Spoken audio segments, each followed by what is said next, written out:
Okay. Good evening, everyone. Good evening, good evening, good evening, good evening सभी को. Very good evening, everyone. कैसे हैं सब? बढ़िया, ठीक ठाक.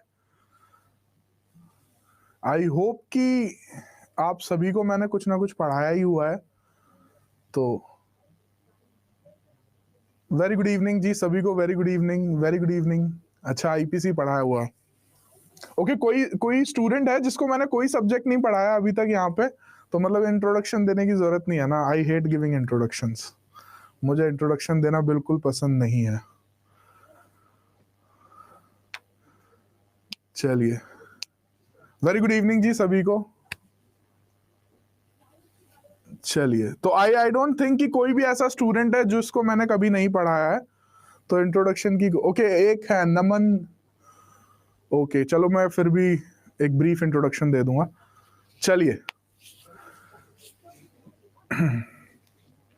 चलो, वेरी गुड इवनिंग जी.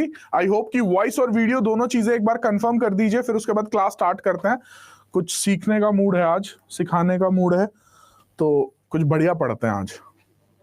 ठीक है, अभी मैं सारी चीजें क्लियर कर दूंगा. नितिन, क्या होगा, कैसे होगा?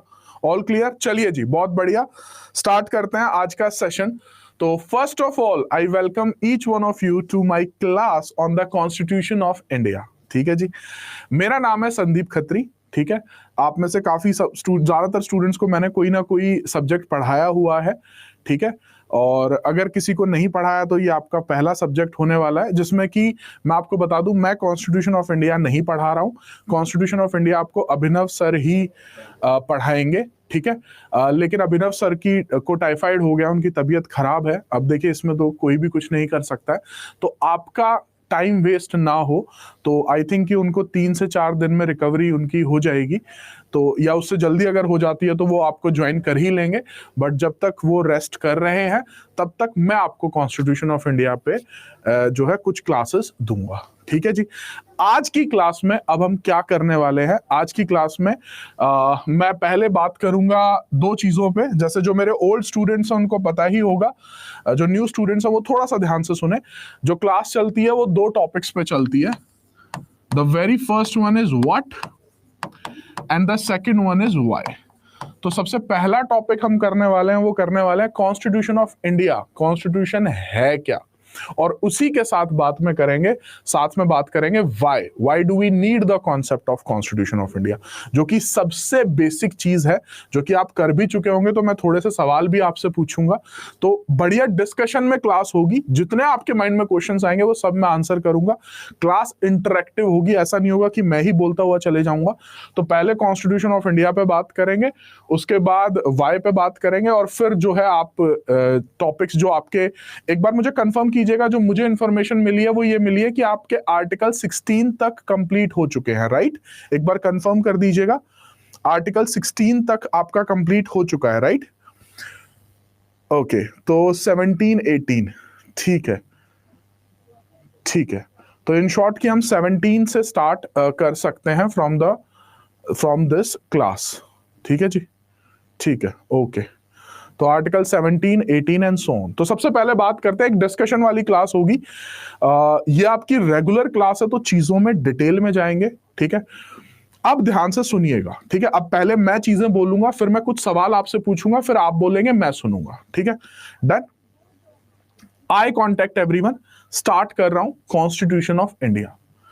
जब मेरे दिमाग में यह शब्द आता है कॉन्स्टिट्यूशन, तो पहला सवाल आता है कि सर कॉन्स्टिट्यूशन होता क्या है? आई थिंक बहुत जेन्युइन सवाल है. आप एक सब्जेक्ट पढ़ने जा रहे हो, कोई भी सब्जेक्ट हो, जैसे कि आईपीसी. तो सर आईपीसी क्या होता है? एविडेंस, इंडियन एविडेंस एक्ट क्या होता है? ठीक है, या आप पढ़ने जा रहे हो कॉन्ट्रैक्ट एक्ट, तो कॉन्ट्रैक्ट एक्ट क्या होता है? तो पहला सवाल आता है, सर ये कॉन्स्टिट्यूशन है क्या? What is constitution of India? क्योंकि आपकी क्लासेस हो भी चुकी हैं, आप आर्टिकल 16 तक कंप्लीट कर चुके हो, तो मैं आपसे जानना चाहूंगा कि आपकी अंडरस्टैंडिंग क्या है कि कॉन्स्टिट्यूशन ऑफ इंडिया क्या होता है। आपको कुछ गूगल नहीं करना है, नोट्स यूज नहीं करना है, सब साइड में कर दो। जो ऐसा सोचो कि इंटरव्यू में आपसे पूछ लिया गया है कि कॉन्स्टिट्यूशन ऑफ इंडिया का मतलब क्या है, तो आप क्या जवाब दोगे वो मुझे बता दीजिए। Supreme law of land, okay, book of rules, जो भी आपके पहले दिमाग में आ रहा है। सोचो इंटरव्यू में आपसे पूछा गया है, fundamental law of land, grand norm, बहुत बढ़िया, बेसिक लॉ, जो भी वर्ड्स आ रहे हैं। मजा तभी आएगा जब मुझे पता लगेगा मेरे स्टूडेंट्स को क्या क्या चीजें पता है। फादर ऑफ ऑल लॉज, ठीक है, वैसे मैं वर्ड यूज करता हूं Renu, mother of all the laws, but हाँ father, mother of all laws still better है। रूल ऑफ लॉ, क्या बात है, supreme law of the country. अच्छा जी,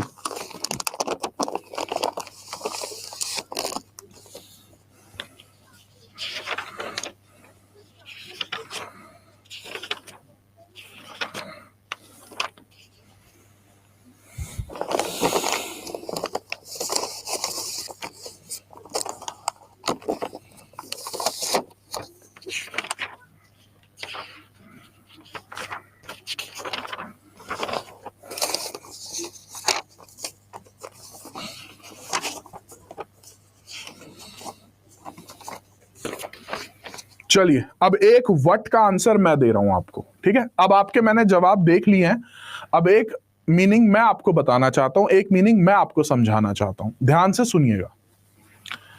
स्टूडेंट्स, जब आप लॉ पढ़ते हैं तो दो ही सवाल आपके बन सकते हैं कि कानून क्या है, विधि क्या है, और ऐसा क्यों है। अगर कोई भी टॉपिक आप पढ़ें, ठीक है, मेरे एक्सपीरियंस में अगर आप कोई भी टॉपिक पढ़ें और आपने अगर इन दोनों के सवालों के जवाब दिए तो आपका टॉपिक कंप्लीट हो जाता है। कैसे, सुनिएगा। एक बार मैं ये चार्ट बना रहा हूं, आप चाहें तो साथ साथ में बना भी सकते हैं, ये पीपीटी आपको मिल भी जाएगी, ठीक है। एक बार मैं पहले पूरा चार्ट बना लेता हूं, उसके बाद मैं एक एक पॉइंट करके आपको एक्सप्लेन करूंगा। Constitution is the fundamental and organic law of the nation.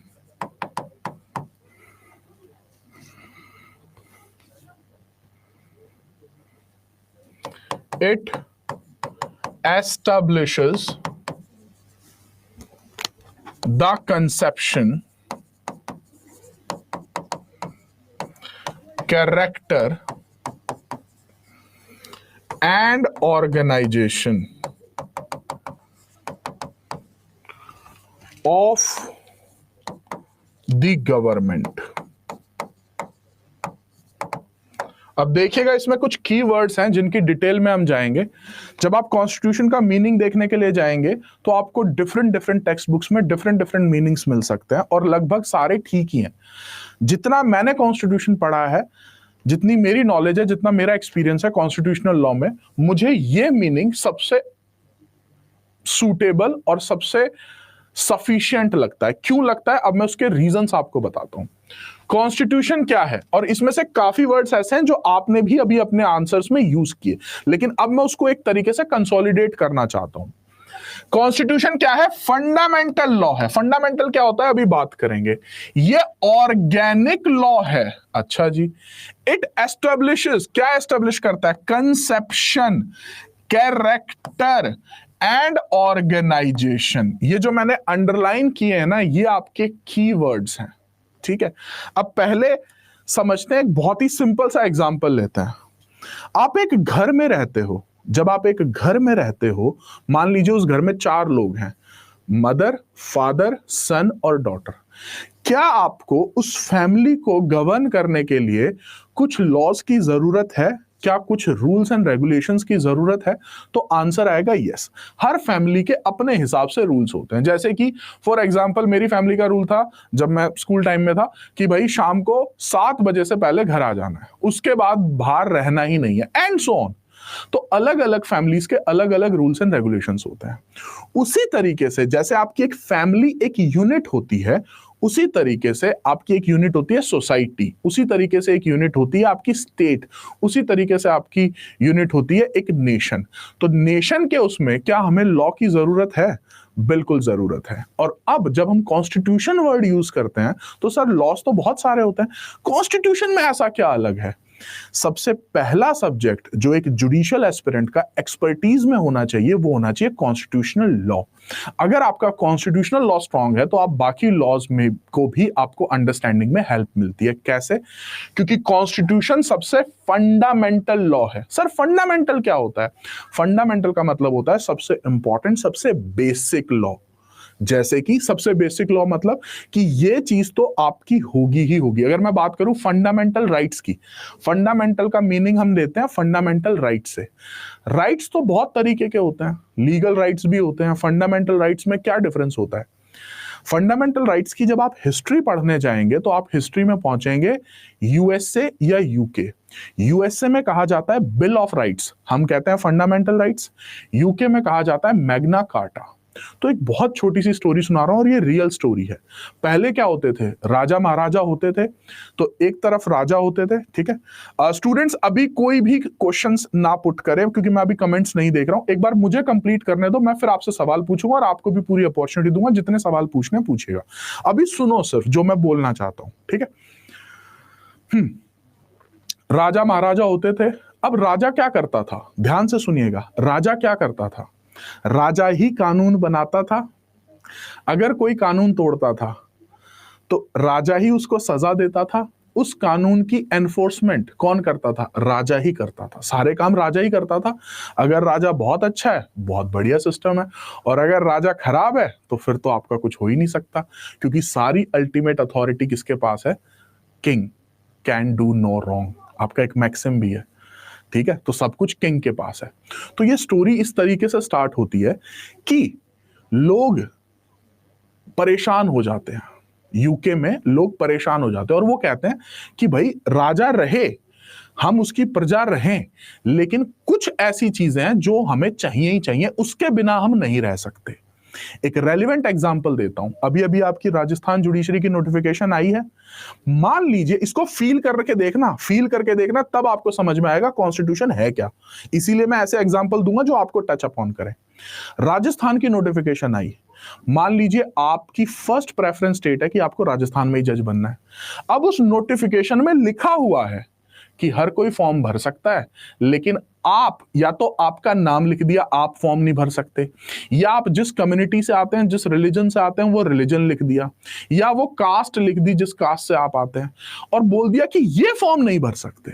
2 second के लिए सोचिए आपको कैसा लगेगा कि भाई मैं भी इसी देश में रह रहा हूं, मैं ये फॉर्म क्यों नहीं भर सकता, मैं जज क्यों नहीं बन सकता। और उसकी क्लासिफिकेशन आप पूछते हैं, अच्छा जी ये कास्ट या ये रिलीजन के लोग जज क्यों नहीं बन सकते, उसकी रीजनिंग दीजिए। वो कहते हैं बस हमारे देश में तो ऐसा ही होगा। आपको कैसा लगेगा?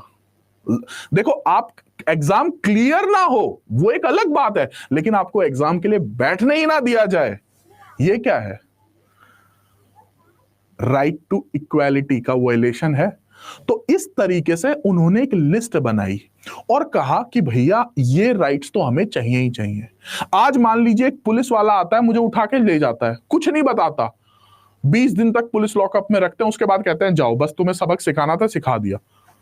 क्या मैं वही इंसान रह पाऊंगा 20 दिन तक? अगर हमारे जैसा मतलब एक नॉर्मल इंसान, नॉर्मल इन द सेंस एक लॉ अबाइडिंग सिटीजन, अगर 20 दिन तक पुलिस लॉकअप में बंद रहता है और उसके बाद उसको कहते हैं बस तेरे को सबक सिखाना था, अब चले जा, क्या वो इंसान सेम रह पाएगा?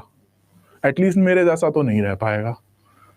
ठीक है, फिर तो मैं शायद लॉ भी ना पढ़ाऊं, कुछ और ही करूंगा। फिर तो मैंने कहा चलो भाई और ही कुछ देखते हैं, अगर देश में यही सब चल रहा है तो। इसका मतलब क्या हुआ कि हमें जिंदा रहने के लिए सिर्फ रोटी कपड़ा मकान नहीं चाहिए, हमें लॉ भी चाहिए, हमें हमारे राइट्स भी चाहिए। आपने आर्टिकल 21 शायद पढ़ा होगा, उसमें जब वो कहता है ना राइट टू लाइफ, तो राइट टू लाइफ का मतलब ये नहीं होता कि जिंदा रहो। राइट टू लाइफ का मतलब है डिग्निफाइड लाइफ, मतलब मैं जहां पे सांस लूं वहां पे पोल्यूशन नहीं होना चाहिए, मेरे पास राइट टू प्राइवेसी भी होना चाहिए, मेरी जिंदगी जानवरों जैसी नहीं इंसानों जैसी होनी चाहिए। ये फंडामेंटल होता है, मोस्ट बेसिक। आप कोई भी टॉपिक उठा लो कॉन्स्टिट्यूशन ऑफ इंडिया का, वो आपको, अब सिटीजनशिप का कॉन्सेप्ट, या यूनियन एंड इट्स टेरिटरी का कॉन्सेप्ट, फंडामेंटल राइट्स का कॉन्सेप्ट, फंडामेंटल ड्यूटीज, ये मोस्ट बेसिक लॉ है इस देश का, ये बेसिक है। इसकी डिटेलिंग में आप कितने भी लॉज बना सकते हो। जैसे सिटीजनशिप हमने यहां पे डिस्कस कर लिया, हमारे पार्ट 1 में सिटीजनशिप ही है, लेकिन क्या हमारे पास सिटीजनशिप एक्ट 1955 है? लेकिन बेसिक सिटीजनशिप क्या होती है वो हमने यहां पर बताई है, ये होता है फंडामेंटल। आगे सुनो, ऑर्गेनिक।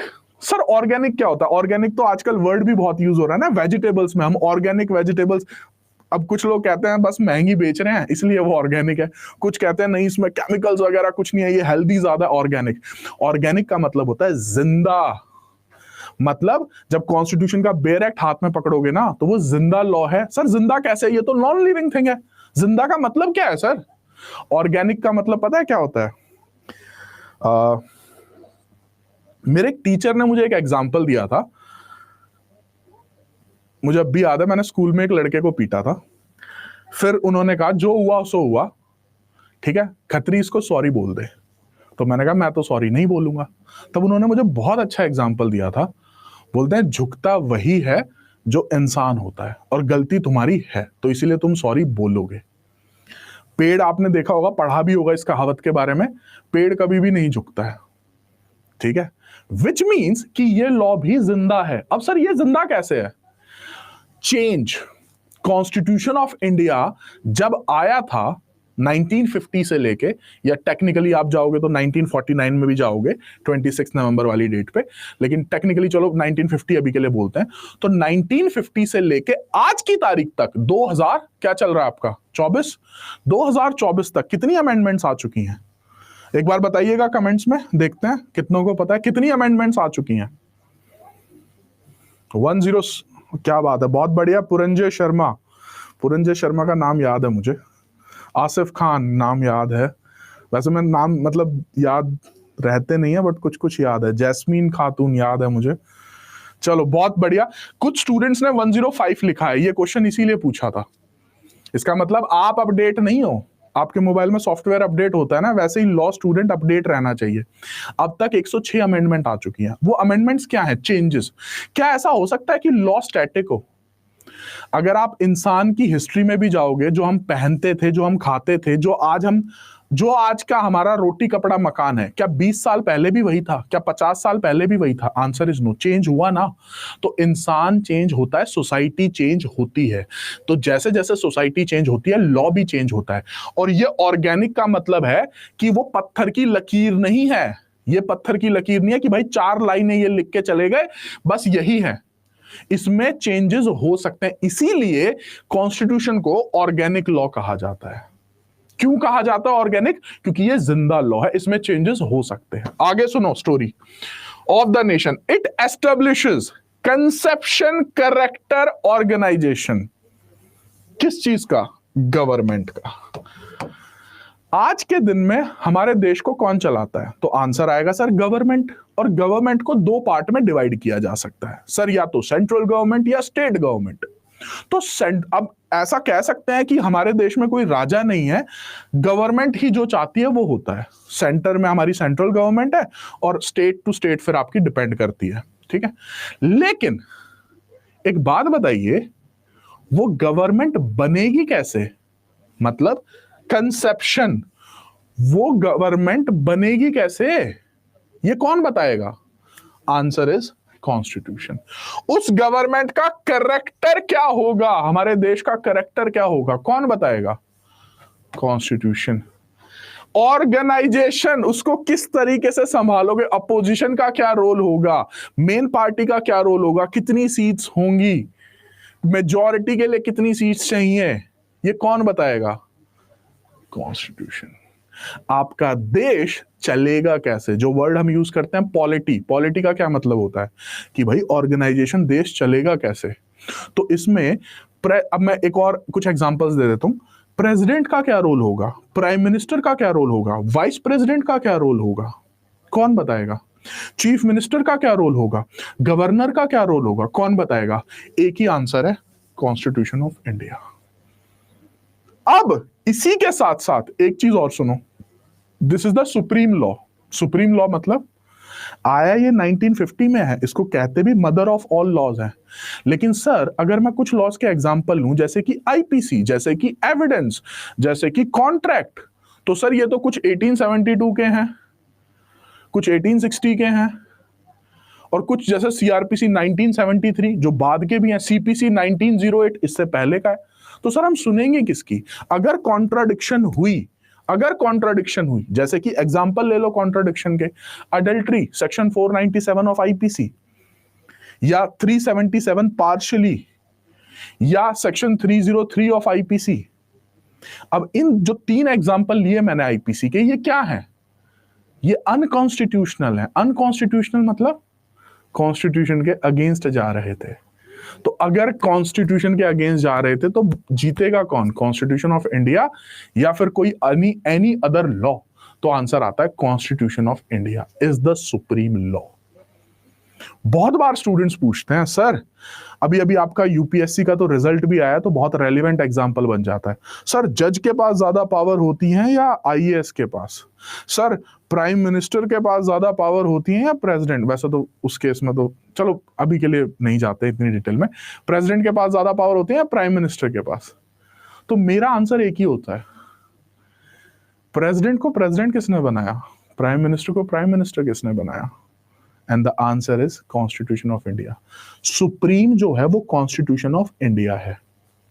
और इस पूरे कॉन्स्टिट्यूशन ऑफ इंडिया को जब कॉन्स्टिट्यूएंट असेंबली ने बनाया, स्पेसिफिकली आपकी जो ड्राफ्टिंग कमेटी थी जिसके chairman B are Ambedkar ji थे, जब इन्होंने ड्राफ्ट किया तो इसमें एक स्मार्ट पॉइंट है।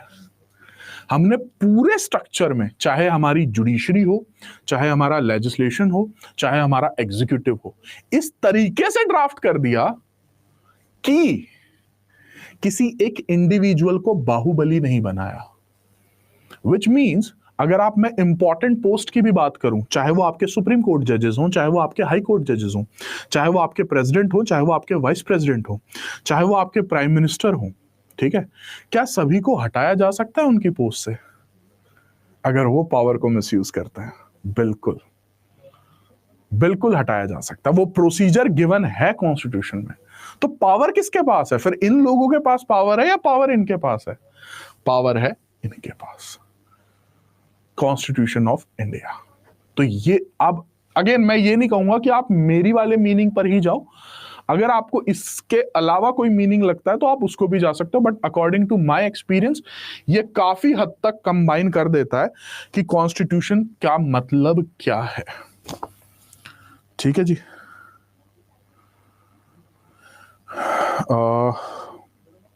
एक छोटा सा टॉपिक मीनिंग में और कराता हूं, उसके बाद फिर हम क्वेश्चंस पे आ जाएंगे।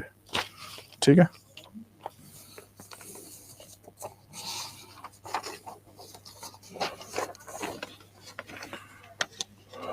सुनिएगा ध्यान से, प्लीज बी अटेंटिव। ठीक है, बस सिर्फ सुनना है आपको। कॉन्स्टिट्यूशन,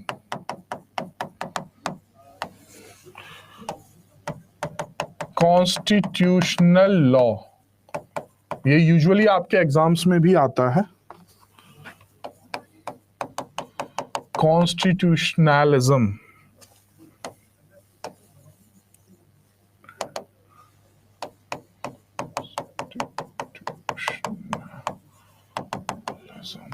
और कॉन्स्टिट्यूशनैलिटी, ये 4 टर्म है। ये एक बार कंफर्म कीजिएगा, आप कर चुके हैं? ये कर चुके हैं? मतलब अगर कर चुके हैं तो फिर मैं इस पर जाऊंगा नहीं, क्योंकि अगेन मैंने भी बहुत डिटेल में देखा नहीं है ना। ठीक है, फिर कर लेते हैं। ठीक है, बस बस बस, औरों को लिखने की जरूरत नहीं है, 2-4 ने लिख दिया, आई ट्रस्ट यू। ठीक है, चलो सुनो ध्यान से। अब आते हैं सर, ये सुनने में ना ये सारी टर्म एक जैसी लगती हैं, constitution, constitutional law, constitutionalism, constitutionality, लेकिन इन चारों टर्म्स में डिफरेंस है। क्या डिफरेंस है? सुनो ध्यान से। जब आप कॉन्स्टिट्यूशन के बारे में बात करते हो तो कॉन्स्टिट्यूशन में कितने आर्टिकल्स हैं, कितने पार्ट्स हैं? जो आपके हाथ में बेयर एक्ट भी होगा ना, बेयर एक्ट होगा ही, क्लासेस कर रहे हो तो वो बेयर एक्ट ही बेसिकली आपका कॉन्स्टिट्यूशन है।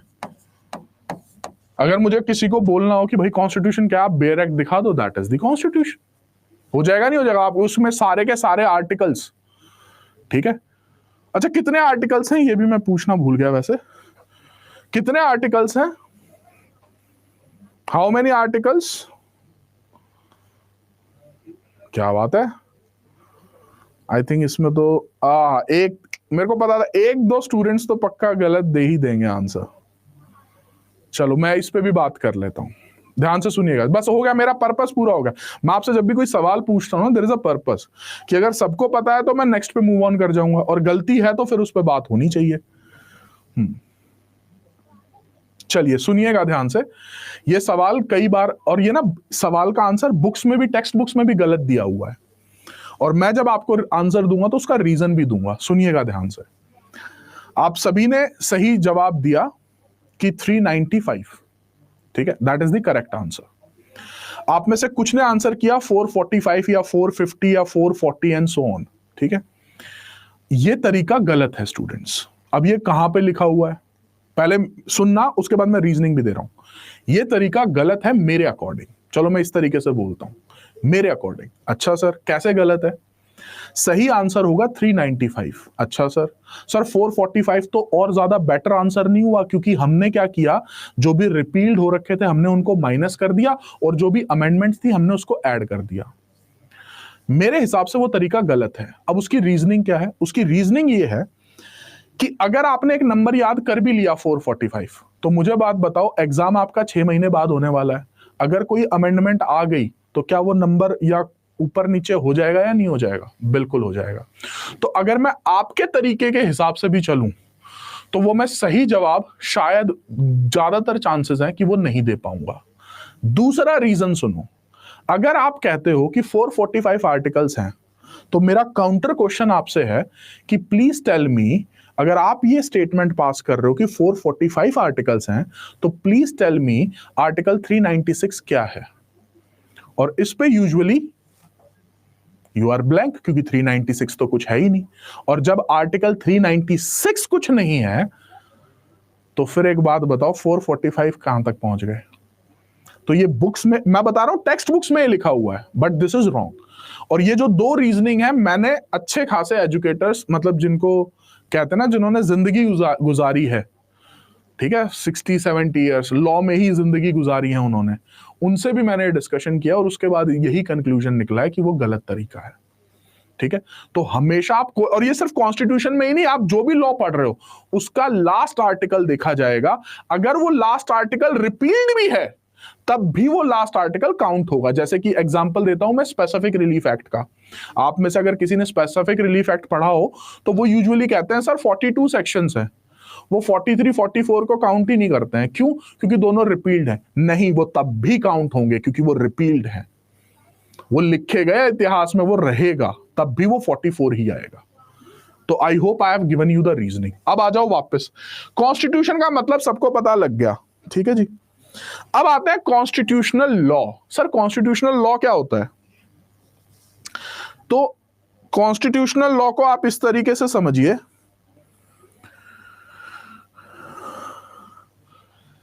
कॉन्स्टिट्यूशन प्लस इसके अलावा आपकी supreme court plus high court judgments, अगर ये दोनों मिल जाएं तो वो कॉन्स्टिट्यूशनल लॉ हो जाता है। मतलब आपकी जजमेंट्स प्लस कॉन्स्टिट्यूशन बन जाता है, तो उसे हम कॉन्स्टिट्यूशनल लॉ कहते हैं। क्या कॉन्स्टिट्यूशन में जजमेंट्स आती हैं? Answer is no, answer is no. लेकिन अगर आप जब कॉन्स्टिट्यूशन पढ़ते हो, आर्टिकल 21 पढ़ते हो, कोई भी, आई थिंक कॉन्स्टिट्यूशन का दूसरा नाम ही जजमेंट्स होना चाहिए। कितनी जजमेंट, मतलब अगर मैं लैंडमार्क जजमेंट्स की भी लिस्ट बनवाऊं तो वो भी बहुत लंबी लिस्ट बन जाती है। एक एक आर्टिकल पे मतलब दुनिया भर के जजमेंट्स हैं जो कि लैंडमार्क है, जिनको आप इग्नोर नहीं कर सकते। 10-10, 20-20 केस लॉज है। तो अब इसी कॉन्सेप्ट से चलता है कॉन्स्टिट्यूशनल लॉ। तो कॉन्स्टिट्यूशन आपका बेयर एक्ट, कॉन्स्टिट्यूशनल लॉ में आपके सुप्रीम कोर्ट और हाई कोर्ट की जजमेंट्स भी ऐड ऑन हो जाते हैं, ठीक है जी। अब आइए नेक्स्ट पे। अभी एक बार क्वेश्चंस मत लिखिए, अभी मैं आपको टाइम दूंगा क्वेश्चन पूछने का, डोंट वरी। बिना आपके क्वेश्चन के आंसर दिए मैं क्लास एंड नहीं करूंगा, ठीक है। अभी पहले मेरा सुन लो एक बार। कॉन्स्टिट्यूशनलिज्म, चलो उससे पहले कॉन्स्टिट्यूशनैलिटी पे आ जाते हैं, वो ज्यादा इजी है। सर कॉन्स्टिट्यूशनैलिटी क्या होती है? ये आप इसको इस तरीके से याद करो, वैलिडिटी। वैलिडिटी मतलब जब हम कहते हैं ना ये term mother of all the loss, जैसे मैंने एग्जांपल भी लिए थे अभी अडल्ट्री के या सेक्शन 303 ऑफ आईपीसी के, तो अगर कोई भी प्रोविजन कॉन्स्टिट्यूशन के साथ जब आप कंपैरिजन करते हो तो उसको हम कहते हैं कॉन्स्टिट्यूशनल वैलिडिटी। क्या ये as per to the constitution of India valid है या वैलिड नहीं है? अगर वैलिड है तो एनफोर्समेंट में रहेगा, और अगर वैलिड नहीं है तो उस केस में जो है स्ट्रक डाउन कर दिया जाएगा by the honourable supreme court. ठीक है जी। तो कॉन्स्टिट्यूशनैलिटी के केस में हम क्या चेक करते हैं? वैलिडिटी चेक करते हैं। अब आ जाइए लास्ट, कॉन्स्टिट्यूशनलिज्म। ठीक है जी।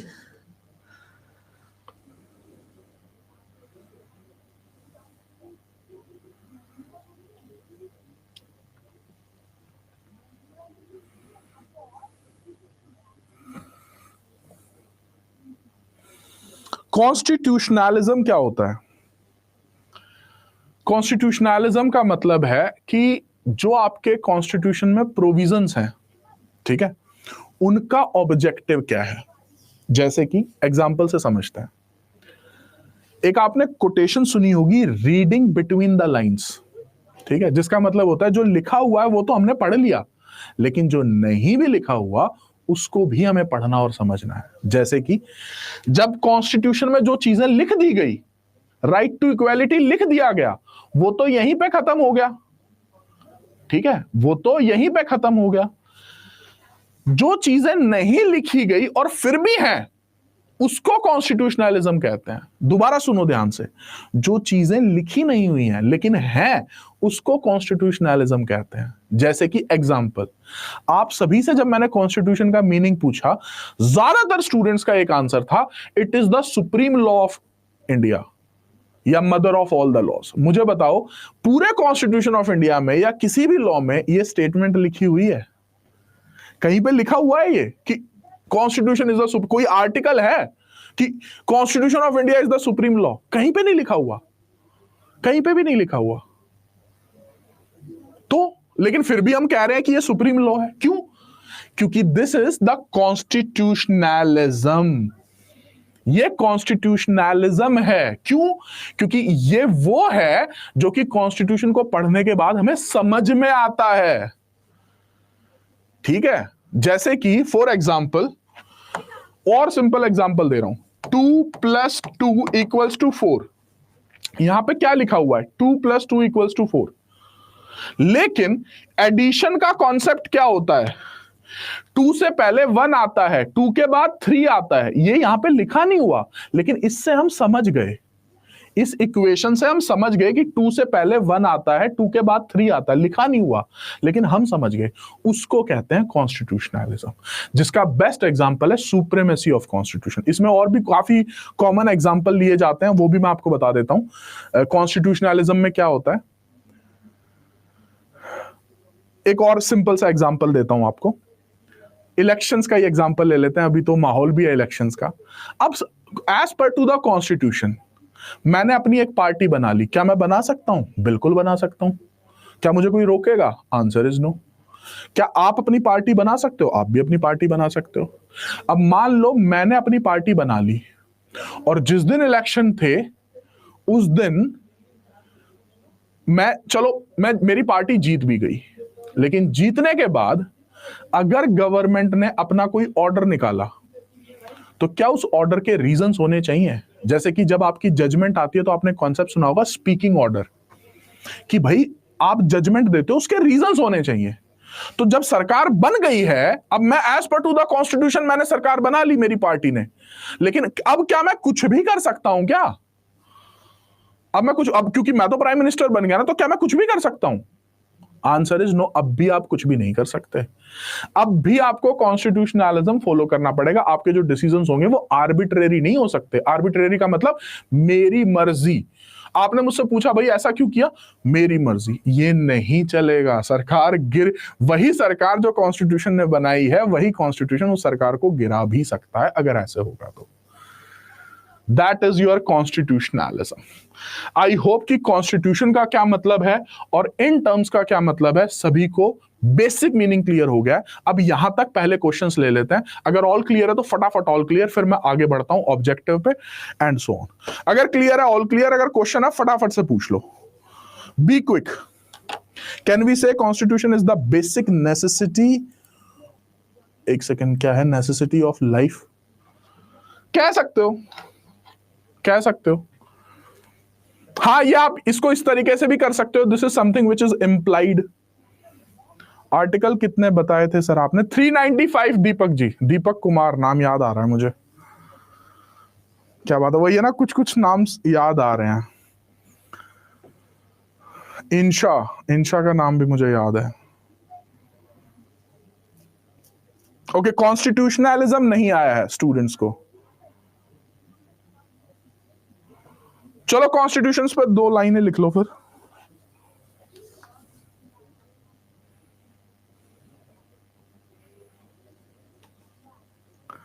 एक और एग्जांपल देता हूं, पहले समझो, कोई बात नहीं, नहीं आया ना कोई दिक्कत नहीं है, मैं समझा दूंगा।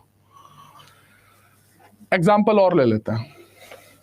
चलो मैं आपसे पूछता हूं, एक ही क्वेश्चन आया कॉन्स्टिट्यूशनल, और तो कुछ नहीं आया मेरे ख्याल से, और किसी का कोई क्वेश्चन है? कॉन्स्टिट्यूशनलिज्म ही है, ठीक है। सुन लो, मैं दोबारा बता रहा हूं, कॉन्स्टिट्यूशनलिज्म भूल जाओ, जिनको आ गया बहुत बढ़िया, जिनको नहीं आया सुन लो। कॉन्स्टिट्यूशनलिज्म का मीनिंग बता के फिर मैं आगे बढ़ रहा हूं, ठीक है? ठीक है।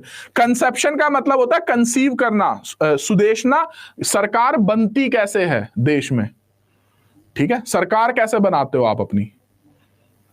चलो सुनिएगा, अब ये सुन लीजिए, ठीक है?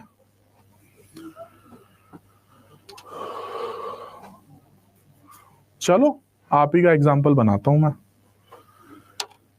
ध्यान से सुनिएगा। अब कोई क्वेश्चंस ना लिखे, लेट मी आंसर दिस, ठीक है? मेरी क्लास में, इसी क्लास का एग्जाम्पल ले लेता हूं। मान लो मेरी क्लास में 10 स्टूडेंट बैठे हुए हैं, ठीक है? टोटल स्टूडेंट है 10, ठीक है? इन 10 स्टूडेंट्स को मैंने एक टॉपिक पढ़ाया। क्या टॉपिक पढ़ाया? कॉन्स्टिट्यूशनलिज्म, ठीक है भाई। 10 में से 4 बच्चों ने कहा मुझे समझ में नहीं आया। हो सकता है, बिल्कुल भाई, अब मैं पढ़ाऊं ऐसा थोड़ी ना आपको हर चीज समझ में आ जाएगी। नहीं आया समझ में, कोई बात नहीं, ठीक है जी। बाकी 6 स्टूडेंट ने कहा सर हमें समझ में आ गया कॉन्स्टिट्यूशनलिज्म का मीनिंग, ठीक है? अब इनमें से एक स्टूडेंट ने सवाल पूछा, मैंने उसको जवाब दे दिया। एक दूसरे स्टूडेंट ने सवाल पूछा, मैंने जवाब नहीं दिया। मैंने कहा तुम्हारे सवालों के मैं जवाब ही नहीं दूंगा। इस स्टूडेंट को मैंने मना कर दिया, मैं तुम्हारे सवाल के जवाब ही नहीं दूंगा। और इस स्टूडेंट ने जो पूछा मैंने जवाब दे दिया। तो इस स्टूडेंट ने पूछा सर मुझे जवाब क्यों नहीं दोगे? मैंने कहा मेरी मर्जी, मैं तो नहीं दे रहा जवाब। अब यहां पे क्या इक्वालिटी आ रही है? या तो मैं इसका भी जवाब नहीं देता। इक्वालिटी आ रही है? नहीं। अब राइट टू इक्वालिटी कॉन्स्टिट्यूशन में लिखा हुआ है ना, आर्टिकल 14, तो वो तो कॉन्स्टिट्यूशन में हो गया। राइट टू इक्वालिटी की जरूरत क्यों है? Why do we need right to equality की जरूरत क्यों है? ये लिखा हुआ है वहां पे। आर्टिकल 14 का ऑब्जेक्टिव क्या है, लिखा हुआ है कहीं पे? Answer is no. लेकिन अगर वो नहीं भी लिखा हुआ है तो भी क्या वो कॉन्स्टिट्यूशन का पार्ट होगा कि हमें इक्वालिटी की जरूरत क्यों है? एक और अच्छा एग्जांपल देता हूं इसमें, अनटचेबिलिटी।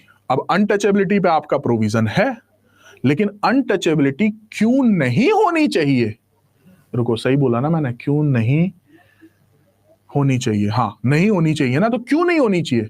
अब आप कहते हो सर अनटचेबिलिटी तो होनी चाहिए, मैं कहता हूं कॉन्स्टिट्यूशन में लिखा हुआ है कि नहीं होनी चाहिए, हम अबॉलिश करते हैं इसको, लेकिन क्यों नहीं होनी चाहिए ये लिखा हुआ है? Answer is no. लेकिन जो वो नहीं लिखा हुआ है क्या वो भी कॉन्स्टिट्यूशन का पार्ट है? Answer is yes. अब इस पे 2 लाइनें अगर आप इस पे लिखना चाहो तो लिख सकते हो, ये मैंने अपनी लैंग्वेज में ही लिखा हुआ है कि मीनिंग क्या है कॉन्स्टिट्यूशनलिज्म का।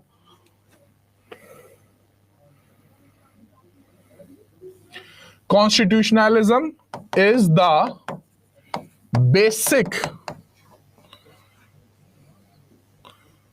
idea या फिर थ्योरी बिहाइंड द कॉन्स्टिट्यूशन, ठीक है जी, it lays down the spirit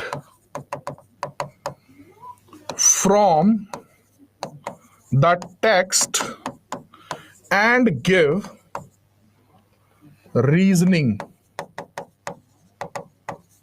regarding the essence of constitution। अब देखिएगा मैंने लिखवाया क्या है आपको, कॉन्स्टिट्यूशनलिज्म का मतलब क्या है। ये तो बेसिक आइडिया है या थ्योरी है बिहाइंड द कॉन्स्टिट्यूशन। अगर हम ऐसा कर रहे हैं तो क्यों है? अब रिजर्वेशन है, रिजर्वेशन कॉन्स्टिट्यूशन में है, लेकिन रिजर्वेशन क्यों है? क्या ये लिखा हुआ है कॉन्स्टिट्यूशन में? लेकिन वो जो नहीं भी लिखा हुआ है कि रिजर्वेशन की जरूरत क्यों है, क्योंकि हमारी सोसाइटी का एक तबका बहुत नीचे है और एक तबका बहुत ऊपर है, तो इनको बराबर लाने के लिए आपको रिजर्वेशन की जरूरत होगी। क्या ये लिखा हुआ है? Answer is no. लेकिन क्या ये फिर भी कॉन्स्टिट्यूशन का पार्ट है? इसको हम कहते हैं कॉन्स्टिट्यूशनलिज्म। ठीक है जी। जो मैं आपको पढ़ाता भी हूं ना, व्हाट एंड व्हाई। अब आप मुझसे पूछो आर्टिकल 15 क्या है, आर्टिकल 19 क्या है, मैं कॉन्स्टिट्यूशन ऑफ इंडिया देख के बता दूंगा आर्टिकल 19 क्या है। लेकिन आप मुझसे पूछो सर आर्टिकल 19 क्यों है, क्यों हमें जरूरत है freedom of speech and expression की, सर उसकी जो रीजनिंग आएगी कि क्यों चाहिए भाई आर्टिकल 19, वो कॉन्स्टिट्यूशनलिज्म होगा। आई होप कि अभी क्लियर हो गया है। आगे बढ़ जाए। अब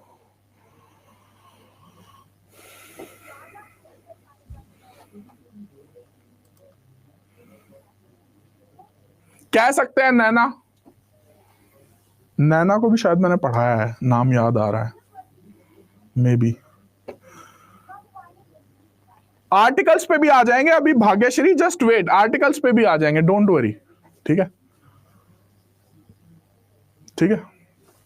Constitutionalism is the basic idea या theory behind the constitution. It lays down the spirit from the text and give reasoning behind the essence of constitution. ठीक है। अब हमारा देश सेकुलर है, ये लिखा हुआ है कॉन्स्टिट्यूशन में, प्रीएम्बल में, लेकिन सेकुलर क्यों है ये लिखा हुआ है? Answer is no. तो वो रीजनिंग भी कॉन्स्टिट्यूशनलिज्म है। चलो जी, अब आते हैं सेकेंड क्वेश्चन पे। अब आपको पता लग गया भाई कॉन्स्टिट्यूशन ऑफ इंडिया क्या होता है। तो दूसरा सवाल यहां पे पैदा होता है कि सर शशांक यादव, ये क्वेश्चन मैं करा चुका हूं, 395 आर्टिकल्स होंगे, 448 नहीं होंगे, 395, दैट्स इट, खत्म, बस बात। ठीक है, इसकी रीजनिंग आप एक बार रिकॉर्डिंग में जाके देखिएगा। ठीक है, डन। चलो सुनिएगा अब आगे। अब एक सवाल और आता है,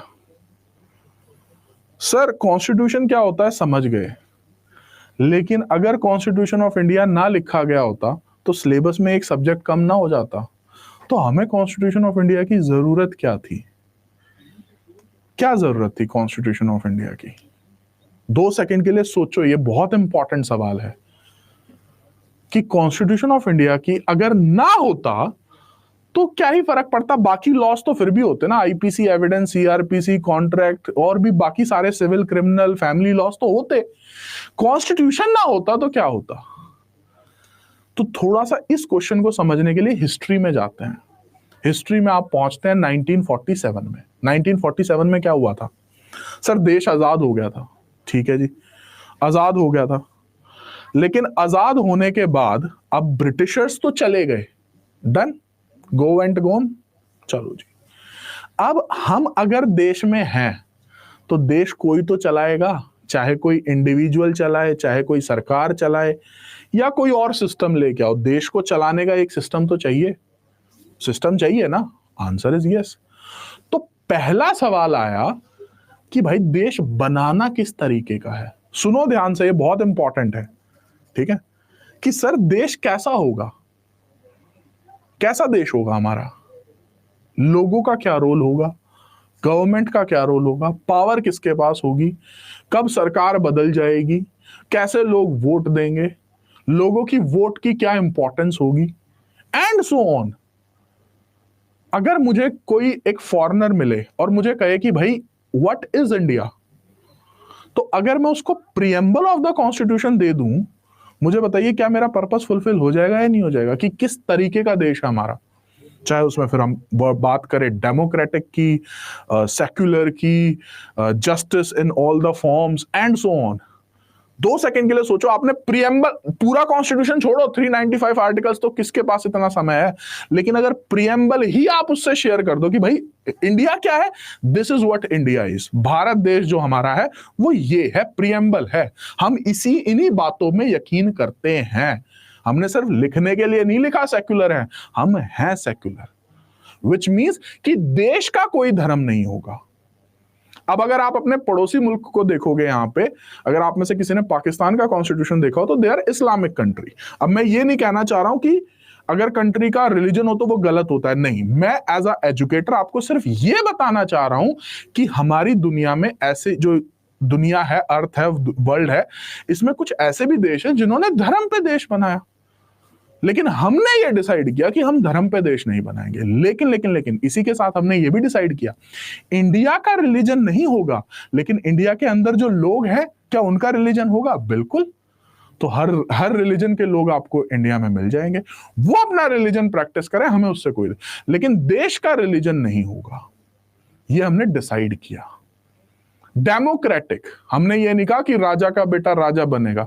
अगर आप हिस्ट्री में जाओगे ब्रिटिशर्स के टाइम पे या ब्रिटिशर्स के पहले, तो क्या चलता था, राजा महाराजाओं का टाइम था, तो हमने कहा नहीं, ऐसा भी नहीं होगा, राजा महाराजा नहीं आएंगे, पावर होगी लोगों के पास, आप और मैं मिलके जिसको भी चाहें, अब संदीप खत्री जिसको चाहे, आप जिसको चाहो, अपनी समझ से, जो भी आपकी समझ है, सही गलत कोई मैटर नहीं करती, 18 साल से आपकी उम्र ज्यादा है, अपनी जिस भी सरकार को आपको लगता है कि ये मेरे लिए अच्छा है, उसको वोट दो, बात खत्म। तो प्रियम्बल का मतलब होता है objective of the constitution of India, कि इस कॉन्स्टिट्यूशन से हम क्या अचीव कर लेंगे, क्या पालोगे। तो ये मत देखो कि एक सिलेबस बढ़ गया, ये देखो कि इसको लिखा क्यों गया। और हमारे कॉन्स्टिट्यूशन ऑफ इंडिया में तो फिर वो रिपब्लिक डे भी हम क्यों सेलिब्रेट करते हैं, एक दिन की छुट्टी मिलती है पूरी देश में, क्या छोटी बात है, एक दिन की हर साल छुट्टी होती है 26 जनवरी, क्यों? The importance of Republic. मैंने एक एक्स्ट्रा पॉइंट बता रहा हूं इसमें, एक इंटरव्यू मैंने देखा था, ठीक है, एक एक्सपर्ट हैं, उनकी एक स्टेटमेंट मुझे बहुत सही लगी। तो उस इंटरव्यू में उन्होंने बोला कि इंडिया और पाकिस्तान की ग्रोथ में सबसे मेजर डिफरेंस ये रहा कि इंडिया ने 1950 में ही कॉन्स्टिट्यूशन ले आया था, वो बहुत लेट लेकर आए और उसको उस तरीके से एनफोर्स भी नहीं कर सके। तो कॉन्स्टिट्यूशन की ये इंपॉर्टेंस है। आज हमारा देश जिस भी स्टेज पे है, जिसको हम ग्रोइंग इकोनॉमी बोलते हैं, जिस भी स्टेज पे है, the credit goes to the constitution of India. अब एक एग्जांपल इसी का ले लो, आर्टिकल 17, क्योंकि बहुत सारे स्टूडेंट्स रिलेट नहीं कर पाते हैं, तो यूजुअली मैं अपने ग्रैंड पेरेंट्स से, अब ये मैं एग्जांपल ले रहा हूं फ्रॉम माय ग्रैंड पेरेंट्स, ठीक है। तो जब मैंने पहली बार अनटचेबिलिटी का कॉन्सेप्ट पढ़ा था, तो मुझे बहुत अजीब लगा, जब मैंने कॉलेज में पढ़ा, विच इज 2010, ठीक है। तो जब मैंने पढ़ा तो मुझे लगा अनटचेबिलिटी तो होती ही नहीं है, because of my school life और कॉलेज लाइफ। मैंने कहा हमने तो देखी ही नहीं, बिकॉज ऑफ मेट्रोपॉलिटन एरियाज में बड़े हुए हैं। तो मैंने अपने ग्रैंड पेरेंट्स से पूछा, मैंने कहा ये अनटचेबिलिटी क्या होती है, क्या तुमने देखी है? बोला हमने देखी है, हमने तो बहुत ज्यादा देखी है, हमने अपने एरिया में होती हुई देखी है। बोलते हैं कुछ कम्युनिटीज के लोग घर में नहीं आते थे, उनको बुलाएंगे तब भी वो नहीं आएंगे, क्योंकि उनके दिमाग में डाल दिया जाता है कि अगर आप किसी के घर में जाओगे तो वो घर अशुद्ध हो जाएगा। तो ये हमने नहीं देखा, which is a very good part. और हमने क्यों नहीं देखा, आपने और मैंने शायद इतना क्यों नहीं देखा? The reason is constitution of India. ये इतना पावरफुल लॉ है, ये सिर्फ लिखने के लिए नहीं। हाँ, मैं ये भी मानता हूं, फुल मैच्योरिटी के साथ मैं ये भी मानता हूं कि आज के तारीख में भी हमें कभी ना कभी कुछ इंसिडेंसेस मिल जाते हैं। जैसे आई थिंक मैं अभी ना कुछ दिन पहले की न्यूज है, ये शायद यूपी की न्यूज है, कि कोई घुड़चड़ी निकल रही थी, किसी की शादी हो रही थी। मुझे पढ़ के भी बहुत गुस्सा आया, but this is what it is. किसी की घुड़चड़ी हो रही है, शादी हो रही है, तो भाई वो तो घोड़ी पे बैठेगा ही। अब वो किसी लो कास्ट से बिलोंग करता होगा, तो उसने उसको घोड़ी से उतर के मारा कि भाई तुम घोड़ी पे कैसे बैठ गए। अब इसका कोई लॉजिक नहीं है। अरे भाई उसकी शादी है, वो घोड़ी पे बैठ गया, उसने घोड़ी वाले को पैसे भी दिए होंगे एंड सो ऑन, तुमसे क्या मतलब। लेकिन भाई तुम्हारी कम्युनिटी का बंदा कैसे बैठ गया। तो एक दो इंसिडेंसेस हमें अभी भी देखने को मिल जाता है जो कि शर्मनाक है, लेकिन स्टिल हमें इस बात को अप्रिशिएट भी करना होगा कि हमने बहुत हद तक, क्योंकि जब मैं अपने अब वही बात है ना, आपके घर पे भी ग्रैंड पेरेंट्स होंगे तो उनके एक्सपीरियंस लो उनसे इन चीजों का, क्योंकि हमने वो चीज नहीं देखी ना। तो वो कहते हैं बहुत जमीन आसमान का फर्क है। आज हम किसी होटल में जाते हैं, हम पूछते हैं कौन खाना बना रहा है कौन नहीं बना रहा है, पता ही नहीं है। पहले ऐसी चीजें नहीं होती थी, ठीक है। तो this is the power of the constitution. और 2 मिनट के लिए सोचो कि सर अगर ये चीजें खत्म ना होती तो क्या इंडिया इसी स्टेज पे होता जिस स्टेज पे है आज भी। अगर हम वही खेल रहे होते, अरे तुम ये कम्युनिटी, हमारी कम्युनिटी बेटर, तुम्हारी कम्युनिटी वही, हम राजा भोज तुम गंगू तेली एंड सो ऑन। तो this is the power of the constitution of India, जिसने कहा कि सिर्फ अबॉलिशन नहीं कर रहे, इसको पनिशेबल ऑफेंस भी बना रहे हैं। अगर आपने किया तो ऑफेंस भी है। फिर उसके बाद फिर एक और चीज आ जाती है हमारे देश में, इस पे भी सुन लो, misuse SC and ST act. ये भी कोई छुपी छुपाई बात नहीं है, ये भी आपको पता होनी चाहिए कि अभी SC ST एक्ट आपका न्यूज में क्यों था। अगर आप अगेन न्यूज नहीं देख रहे हो तो फिर वही बात है, चीजों को समझोगे कैसे। SC ST एक्ट में किसी भी SC ST एक्ट की पर्सन की किसी की लड़ाई भी हो रही है, वो सीधा वो उसको मिसयूज कर रहा है। तो हमने अमेंडमेंट डाल दी कि भाई इमीडिएट अरेस्ट नहीं होगा, प्रॉपर इंक्वायरी होगी, अगर उसने किया है तो उसे पनिशमेंट होगी और अरेस्ट भी होगा। तो जैसे आपका 498A है IPC का, उसका भी बहुत मिसयूज हुआ है। तो वो हमारे देश में अब है ऐसा प्रचलन कि भाई जो मिसयूज कर सकता है वो करता भी है। अब उससे मिसयूज करने से क्या होता है, जो जेन्युइन पर्सन है उसको भी लोग शक की नजर से देखते हैं। 498A लगाया, झूठा ही लगाया होगा वैसे तो, और क्या पता जेन्युइन भी हो। सिमिलरली SC ST एक्ट, क्या पता भाई जेन्युइन भी हो। सो दैट इज ऑल्सो एक डिबेट है। लेकिन अगेन अल्टीमेटली अगर मैं आप इसके डिस्कशन को अब मैं एंड की तरफ लेके जा रहा हूं, ये जो आपको पूरा घुमाया, दैट इज कि सर अगर कॉन्स्टिट्यूशन ना होता तो शायद देश की जो सोच है कि भाई हम कहां से शुरू हुए थे, हम कैसा देश बनाना चाहते हैं, ठीक है, तो वो हमारा जो है that is completely as per to our preamble, ठीक है, जो कि ऑब्जेक्टिव ऑफ द कॉन्स्टिट्यूशन बताता है। और इसका क्रेडिट जो भी हमारे overall development that goes to the constitution of India. तो ये था आपका ऑब्जेक्टिव। यहां तक बताइए, फिर आगे बढ़ते हैं। हाँ, मणिपुर वायलेंस अगेन, तो मैं वही कह रहा हूं, एग्जाम्पल्स हमें अभी भी देखने को मिल जाते हैं, लेकिन मैं इस बात को हमेशा प्राउडली पढ़ाता हूं कि बहुत कम हो गई हैं चीजें, बहुत कम हो गई। और होपफुली आने वाले और 10 साल में आपको, जैसे आपकी अब नेक्स्ट जनरेशन आएगी, तो आप जब अब वही बात है ना, आप अपने बच्चों को बताओगे कि भाई ऐसा कुछ होता ही नहीं है, तो वो भी मान जाएंगे। लेकिन अगर किसी को बचपन से ही बताया गया कि भैया तू सुपीरियर है, वो इन्फीरियर है, तो वो कैसे उसके दिमाग से निकलेगा, ठीक है। कितने मेकर्स थे कॉन्स्टिट्यूशन, दीपक जी, इसके लिए आपको ड्राफ्टिंग कमिटी के मेंबर्स की लिस्ट देखनी होगी, ठीक है। आई थिंक 6 थे, जिसमें से कि 2 बाद में चेंज भी किए गए थे बिकॉज ऑफ 1 बैड हेल्थ और एक की डेथ हुई थी। एग्जाम पॉइंट ऑफ व्यू से अगर आप हिस्ट्री पढ़ना चाहते हैं तो आपको कॉन्स्टिट्यूएंट असेंबली पढ़ना पड़ेगा, क्योंकि वहां से क्वेश्चन आते हैं। जैसे कि मैं कुछ अगर नोट डाउन करना चाहो तो कर लो साथ साथ में।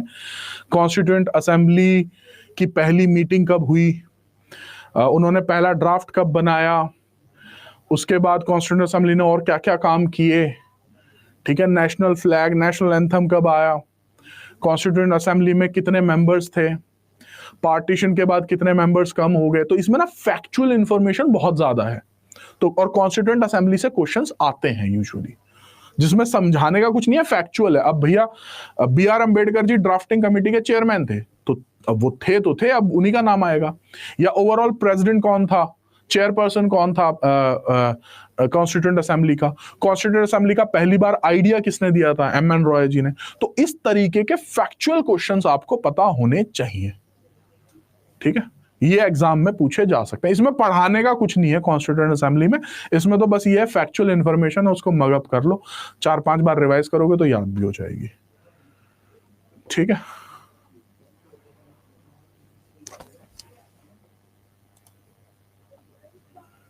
ठीक है जी, चलो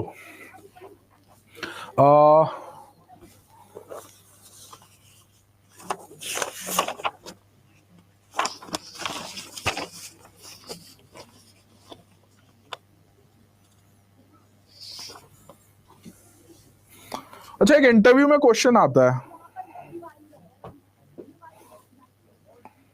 what is the difference between article and section numbers? किसी को पता है?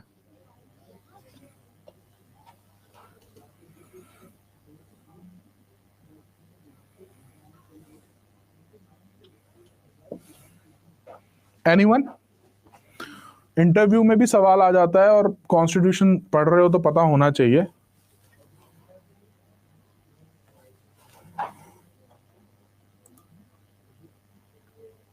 पूजा, मैंने नेक्स्ट टॉपिक स्टार्ट कर दिया है तो उसके बाद पूछ लेना।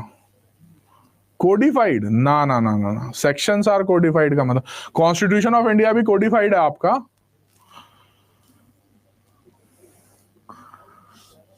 कंप्लीट लॉ है? कंप्लीट लॉ तो नहीं है, ना ना ना, अभी तक मैंने करेक्ट आंसर नहीं देखा है। Articles are adopted? ना ना ना ना ना।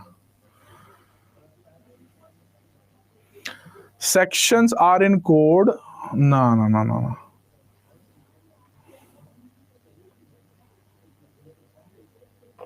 ये तो सेक्शन से कोई, ना ना ना ना, ये भी नहीं। चलो मैं बता रहा हूं, सुन लो। अब देखो, किसी ने शायद करेक्ट आंसर भी किया हो, मेरे से मिस हो गया हो क्योंकि बहुत सारे स्टूडेंट्स का आ रहा था। ठीक है, नो डिफरेंस, फिर नो डिफरेंस तो फिर तो करते ही नहीं ना। सुन लो, आर्टिकल नंबर, सेक्शन नंबर। ठीक है, पहले तो ये समझो कि इन दोनों का ऑब्जेक्टिव क्यों है, सेक्शन नंबर की जरूरत क्या है। थोड़ा सा बैक टू जाते हैं, स्कूल। ठीक है, अभी आंसर मत करो, आप मेरा सुन लो, सुन लो। ठीक है, सुन लो, आपको मजा आएगा आंसर सुन के, रीजनिंग के साथ ही बताऊंगा मैं। ठीक है, रिमेंबर इन स्कूल हमारा टीचर आता था और वो कहता था open your book, for example English, open page number 265 para 3। ठीक है, अब अगर उन्होंने बोला इंग्लिश की बुक ओपन करो तो पूरी क्लास को पता लग गया इंग्लिश की बुक ओपन करनी है, वही पढ़ाया जा रहा है। पेज नंबर 265, सभी ने पेज नंबर 265 ओपन किया। उसके बाद सभी उसमें कहा पैरा 3, सब पैरा 3 पे आ गए। तो बेसिकली पूरी क्लास को पता लग गया कि अब क्लास में क्या पढ़ाने वाले हैं, सब सेम पेज पे आ गए। यही बेनिफिट हुआ ना। सेम लॉजिक लगता है आर्टिकल नंबर और सेक्शन नंबर्स में। अगर मैं आपको कहूं कि आज की क्लास में मैं आर्टिकल 17 पढ़ाने वाला हूं तो सब अपना आर्टिकल 17 ओपन कर लेंगे ना, डन। उससे क्या होगा, नाउ वी नो कि हम क्या पढ़ने वाले हैं। अब हो सकता है मैं यूनिवर्सल का बेयर एक्ट यूज कर रहा हूं, कोई दूसरा डायग्लॉट यूज कर रहा हूं, कोई तीसरी कंपनी का यूज कर रहा हूं, लेकिन सभी में आर्टिकल 17 सेम होगा। पेज नंबर डिफरेंट हो सकता है, पैरा नंबर डिफरेंट हो सकता है, लेकिन आर्टिकल सेम होगा। सिमिलरली अगर मैं जम्मू कश्मीर में पढ़ रहा हूं, मैं केरला में पढ़ रहा हूं, मैं गुजरात में पढ़ रहा हूं, मैं असम में पढ़ रहा हूं, क्या आर्टिकल नंबर या सेक्शन नंबर जो भी है, क्या वो सेम होगा या नहीं होगा? सेम ही होगा।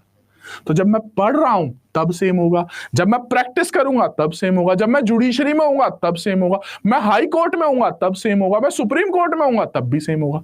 तो पर्पस समझ में आया, सेक्शन नंबर और आर्टिकल नंबर लिखते क्यों है?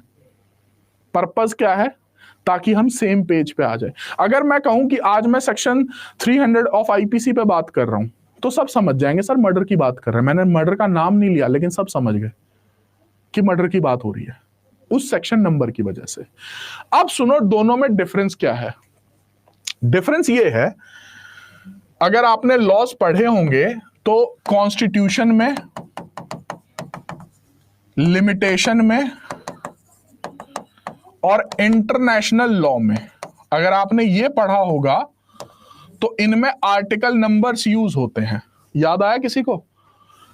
लिमिटेशन के शेड्यूल की बात कर रहा हूं, अगर किसी ने लिमिटेशन एक्ट नहीं पढ़ा है तो मैं बता दूं, जब आप पढ़ोगे उसमें एक शेड्यूल है, वहां पर आपको आर्टिकल नंबर्स मिलेंगे।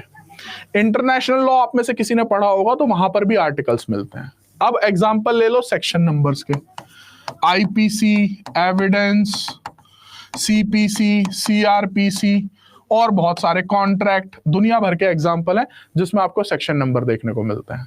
अब मुझे बताओ, क्या आपको इनमें कॉमन चीज नजर आ रही है कि कॉन्स्टिट्यूशन सबके ऊपर अप्लाई होता है? Limitation act again criminal law पे नहीं लगता है लेकिन सिविल लॉ पे लगता है। इंटरनेशनल लॉ आपके सारे लॉस के ऊपर एप्लीकेबल होता है। तो एक समझ में आया कि articles are wider, which means कि ये लॉ इस लॉ पर भी एप्लीकेबल होता है या नहीं होता है? ये जो लिमिटेशन के आर्टिकल्स हैं, क्या ये टॉर्ट पे लगते हैं? नहीं, टॉर्ट तो चलो फिर अनकोडिफाइड एग्जांपल हो गया। कॉन्ट्रैक्ट का एग्जांपल ले लो, कॉन्ट्रैक्ट पर एप्लीकेबल होंगे या नहीं होंगे? बिल्कुल होंगे। तो उसी तरीके से ये जो लॉज हैं ये आपके इस पर एप्लीकेबल होते हैं। समझे?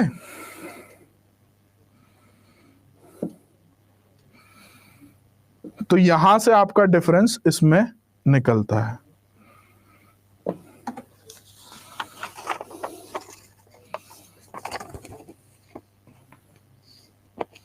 इसमें लिखना चाहो तो लिख लेना, एक लाइन लिखवा देता हूं आपको ताकि डिक्टेशन भी थोड़ा सा हो जाए इस पे।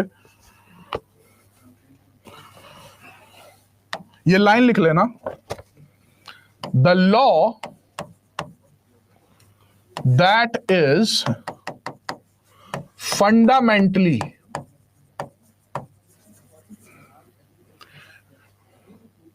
important and the other laws are based on that। ठीक है जी। The law that is fundamentally important, जो फंडामेंटली इंपॉर्टेंट है उनको कहते हैं आर्टिकल्स। तो अभी अभी मैंने आपको बताया कि constitution is the fundamental law, international law is the fundamental law. आपके जो लिमिटेशन में आर्टिकल्स हैं that is the fundamental law. ठीक है जी।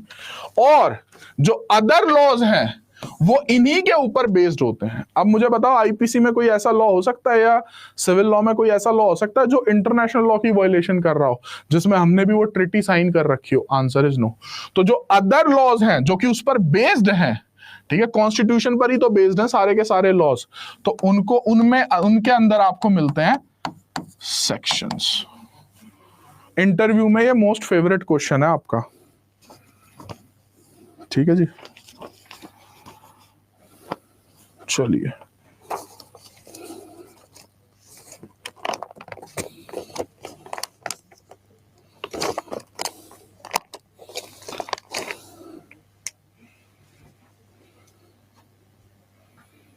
अब मुझे आपकी हेल्प चाहिएगी। ठीक है, खुशी आप इसको एक्सप्लेन कर लो ना। ये तो मैंने एक जस्ट जनरल स्टेटमेंट दे दी है। मैं ये नहीं कह रहा हूं एग्जाम में एक ही लाइन बोलनी है आपको, ये तो अब आप अपने उसमें एक्सप्लेन कर सकते हो। ठीक है। हाँ, अब मुझे एक बार ये बताइए कि मेरे को आपको कौन कौन से आर्टिकल्स, हमारे पास दो ऑप्शंस हैं।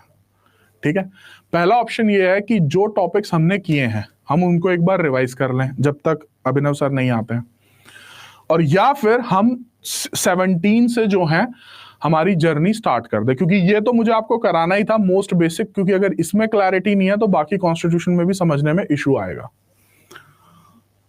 अब इसमें mixed river,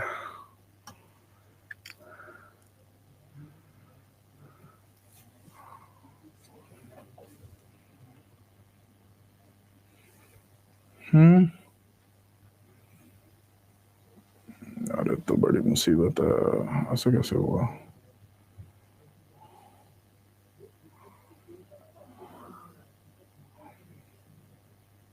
how to answer writing वो तो अलग सेशन है उसका, तो वो तो अलग हम कर लेंगे। अभी हम कॉन्स्टिट्यूशन के बारे में बात कर रहे हैं।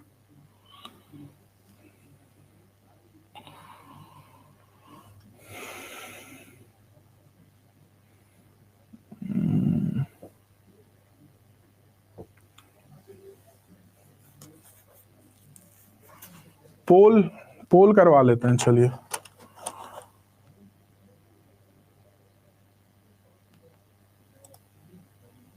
चलिए मैं पोल कर रहा हूं।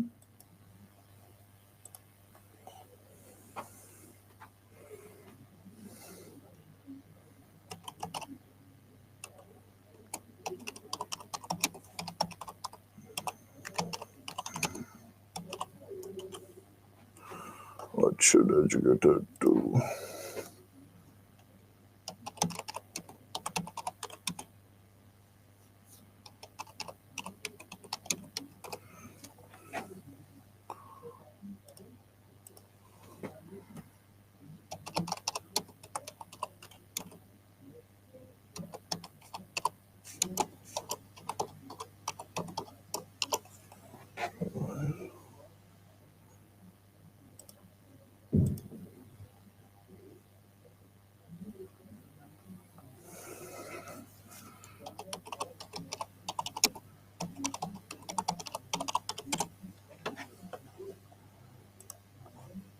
Just a second students, 1 minute दो मुझे, मैं एक बार पोल ही दे रहा हूं आपके सामने।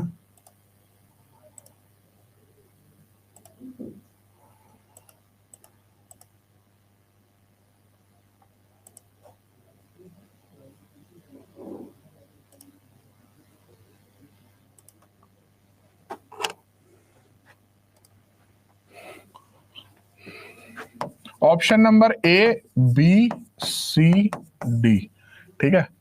ऑप्शन नंबर ए आपका start from article 17, option number B revise, option number C discretion, मतलब एजुकेटर की मर्जी है, ठीक है। ऑप्शन नंबर डी क्या रखे हैं अब इसमें?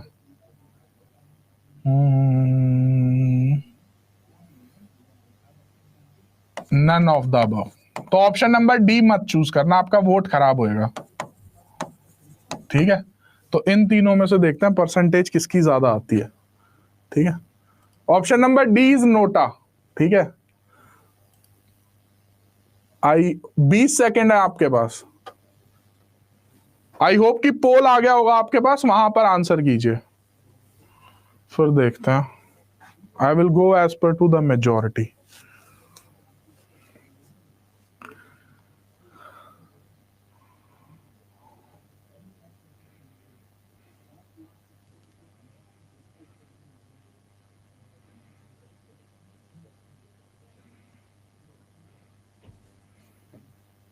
आई थिंक 20 सेकेंड हुए नहीं है, इसलिए रिजल्ट नहीं आया अभी।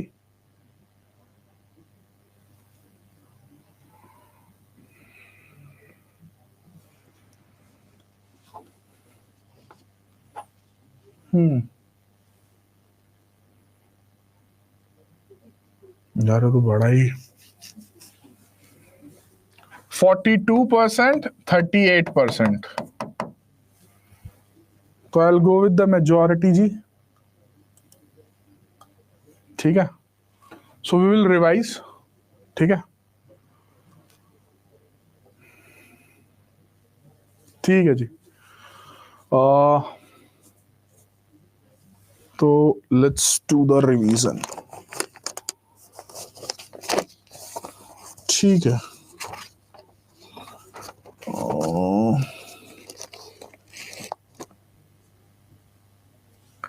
आपने टॉपिक्स कौन कौन से किए हैं फंडामेंटल राइट्स के अलावा? सिटीजनशिप हो गया आपका? सिटीजनशिप एक बार कंफर्म कर दीजिए, सिटीजनशिप हो चुका है? ओके, तो I will start with article 1 only. तो पहले हम करेंगे यूनियन एंड इट्स टेरिटरी, उसके बाद करेंगे सिटीजनशिप, ठीक है, और उसके बाद करेंगे फंडामेंटल राइट्स, ठीक है जी, डन। तो I will start from tomorrow onwards. आज के लिए इतना ही। अब मैं आपके सिर्फ क्वेश्चंस लूंगा, तो if you want to leave you can leave. अगर आपके सवाल हैं तो आप पूछ सकते हैं। कल से मैं आपको union and territory, citizenship, fundamental rights, Abhinav sir जब तक ज्वाइन नहीं करते हैं हम ये कंटिन्यू कर लेंगे, ठीक है जी, डन। प्रियम्बल भी ठीक है, इसके अलावा कोई टॉपिक सजेस्ट करना चाहे तो वो कर सकता है। Preamble, union it's territory, citizenship, fundamental right.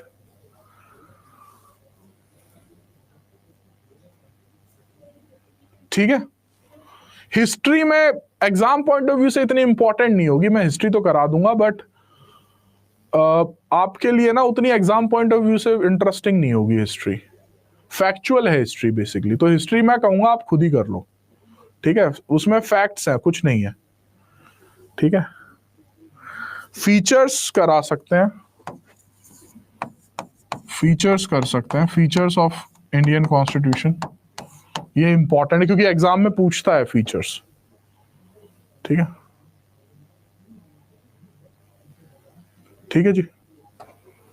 हाँ, 15 16 भी करवाऊंगा अविष्का, डोंट वरी। 15 अब मुझे लग रहा है सबसे ज्यादा तो आर्टिकल 16 पे कुछ आया है, तो मैं आर्टिकल 15 भी कराऊंगा, 16 भी, फंडामेंटल राइट्स कराऊंगा। ठीक है, हाँ, जो भी डॉक्ट्रिन्स भी अगर आएंगे बीच में तो डॉक्ट्रिन्स भी करेंगे। ठीक है, चलो जी। आज की क्लास में अगर कोई क्वेरी है तो अब आप पूछ सकते हैं, रेस्ट वी आर डन। कोई क्वेश्चन, कोई प्रॉब्लम? हाँ, केस लॉज भी साथ साथ में करेंगे, जो भी केस लॉज होंगे। ठीक है,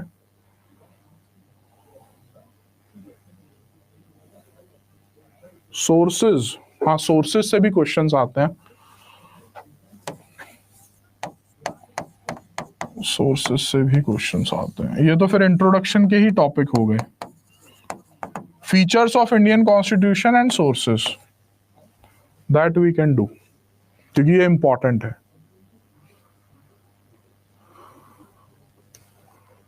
ठीक है,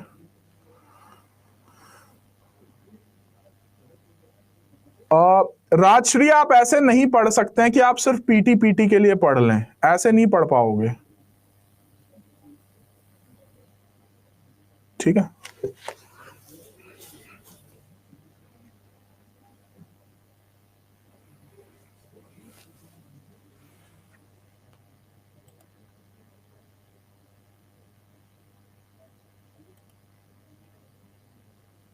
nature and silent features are same thing, बोलने का तरीका अलग है। ठीक है, अभी देखो मैं कितने दिनों तक पढ़ाऊंगा मुझे नहीं पता है, मैंने आपको क्लास के स्टार्टिंग में ही ये बात बोली थी, जैसे ही सर ठीक हो जाएंगे मैं सर जो है आगे से कंटिन्यू करेंगे। ठीक है, डन। चलिए, और कोई सवाल है तो आप पूछ सकते हैं। आज की क्लास में जो मैंने पढ़ाया और वो आपको ना समझ में आया हो, दैट यू कैन आस्क।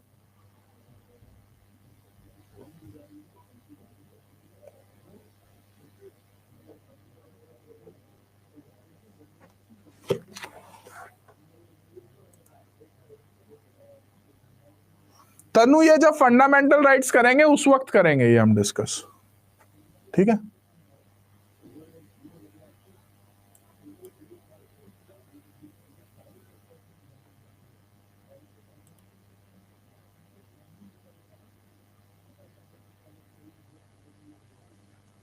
देखिए ऑर्डर राइटिंग आपको जो है सीपीसी के टाइम पे कराई जाएगी, तो मिलन आपका जो सीपीसी की क्लास है उसी में ऑर्डर राइटिंग कराई जाएंगी आपको। ठीक है, हाँ जी, केस लॉस भी करेंगे, केस लॉस भी करेंगे। ठीक है, चंचल शर्मा ध्यान से सुनिएगा, आर्टिकल और सेक्शन में ये डिफरेंस है कि जो आर्टिकल होता है वो अप्लाई होता है दूसरे लॉज पे, जैसे आर्टिकल 14 है वो दूसरे लॉज पर भी एप्लीकेबल होगा जिसमें सेक्शंस लिखे होते हैं, सेक्शन किसी पे एप्लीकेबल नहीं होते हैं। जब आप लिमिटेशन में आर्टिकल्स पढ़ते हो तो वो एप्लीकेबल होते हैं किस पर? सेक्शंस पर। ठीक है जी,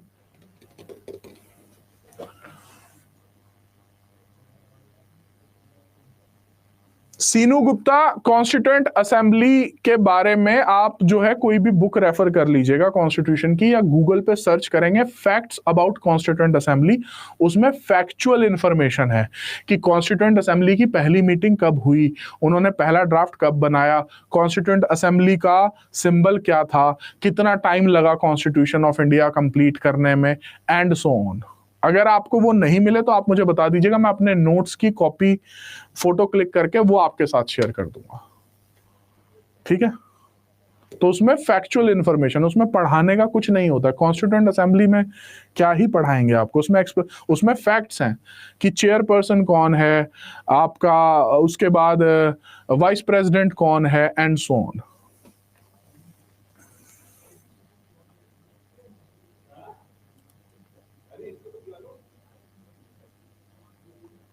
ठीक है जी।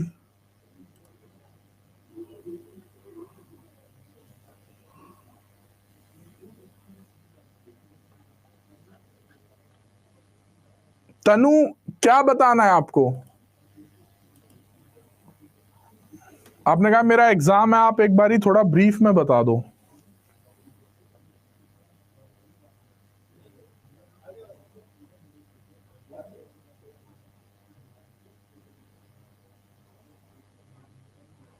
सारे याद नहीं करने हैं आपको आर्टिकल्स।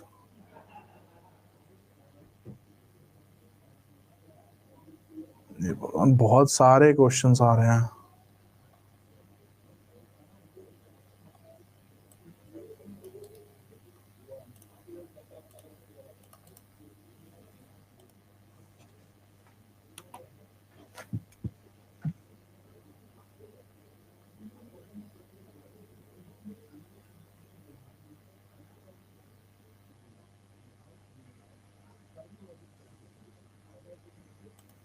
ध्यान से सुनिएगा तनु, यूटिलिटेरियन अप्रोच का मतलब होता है कि जो आपके फंडामेंटल राइट्स हैं वो आपको इसलिए दिए गए हैं ताकि लोग जो हैं बेटर तरीके से जिंदगी जी सकें। अगर हमारे पास फंडामेंटल राइट्स नहीं होंगे तो हम बेटर तरीके से जिंदगी जो है वो नहीं जी पाएंगे, विच मीन्स कि ये बेसिकली आपका राइट है जिससे कि क्या रिजल्ट मिल रहा है आपको, happiness of the greatest number of people in a society और अ ग्रुप, विच मीन्स कि ज्यादातर लोग इस फंडामेंटल राइट्स लेकर खुश ही रहेंगे। आप इसको वेव ऑफ भी नहीं कर सकते हो। यूटिलिटेरियन थ्योरी को और ज्यादा डिटेल में पढ़ने के लिए आपको जूरिस्प्रूडेंस पढ़ना होगा, लेकिन फंडामेंटल राइट्स और इसमें दोनों में कॉम्बिनेशन ये है कि अगर हमारे पास फंडामेंटल राइट्स ना होते तो हम एक बेटर जिंदगी, better society, better standard of living ना रह पाते। तो एक अच्छी जिंदगी जीने के लिए फंडामेंटल राइट्स की बहुत ज्यादा जरूरत है। ठीक है जी।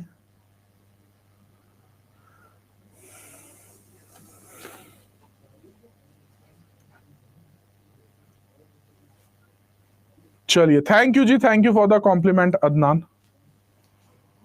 स्तुति, प्लीज ट्राई टू अंडरस्टैंड। मेरे पास, मैंने ये पोल इसीलिए करवाया था, मुझे 17 से भी कोई प्रॉब्लम नहीं है कराने में, मुझे रिवीजन में भी नहीं है। बट आप मुझे बताइए कि अगर हमारे पास नंबर ऑफ स्टूडेंट्स हैं तो मेरे पास पोल के अलावा और कौन सा तरीका है चीजों को कराने का?